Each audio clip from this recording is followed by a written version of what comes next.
In this module, we will discuss sampling as a method of collecting reliable data.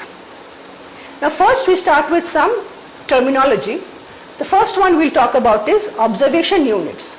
These are units which are observed or measured. Next is population. The collection of all my possible observation units is called the population. For example, suppose the objective of a study is to collect data to answer the following question. What is the average monthly expenditure for individuals living in a certain district in India? Suppose that is the question I want to answer through my survey. So in this case, observation unit is an individual and population is the collection of all individuals living in the chosen district.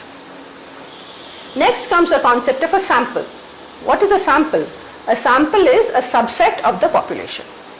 And a sampling frame is a list of all sampling units in the population from which the sample may be selected. So a sampling frame is used for choosing a sample.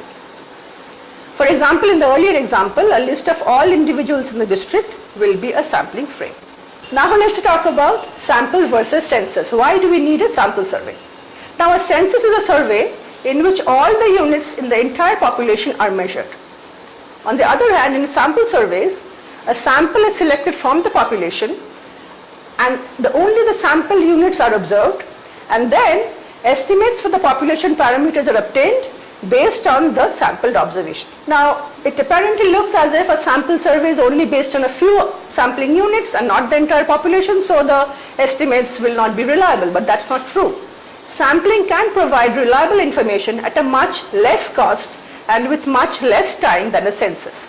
And moreover, estimates based on sample surveys are often more accurate than those based on a census, because more attention can be paid to data quality and analysis for a sample because it's small in size compared to the very large scale operations of a census. So now we need to focus on how we draw a sample which is representative of the population. How to select a sample? Sometimes we select a sample according to one's convenience or using some personal judgment. Now these samples are all non-probability samples. There is no randomness involved in drawing the sample. And so these are not useful for the development of a sampling theory. On the other hand, if we need to develop a scientific theory for sample selection and then estimation of population parameters using the sample measurements, we need to draw a sample with a pre-assigned known probability of selection. Such sampling is called probability sampling, and we will focus on such sampling methods. The simplest kind of probability sampling is simple random sampling. For this, suppose we have a population of capital N units which are labeled 1, 2 up to capital N. And suppose we need to select a sample of small n units where small n is less than capital N. Now we can define the set of all possible samples that can be selected from the population using our selection procedure. Now if out of all these possible samples of size n that can be selected, if every sample has an equal probability of being selected, then this method of sampling is called simple random sampling. So basically we are giving no bias to any sample. All samples are drawn with equal probability of selection. First, let's talk about the two different types of simple random sampling. One is simple random sampling with replacement.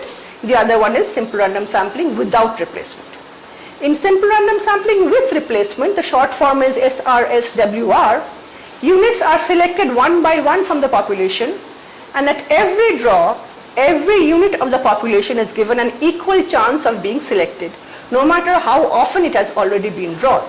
So simple random sampling with replacement potentially allows a sample to have the same unit selected more than once.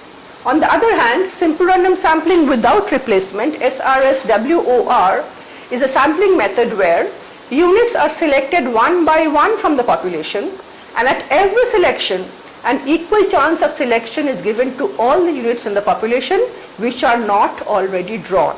So, in a simple random sample without replacement, the same unit cannot be selected more than once. So, all the units in the sample are all distinct units. So, these are two types of simple random sampling, and now based on the sample observations, we can estimate some population parameters of interest according to some sampling theory. There are many other sampling plans other than SRSWR and SRSWOR.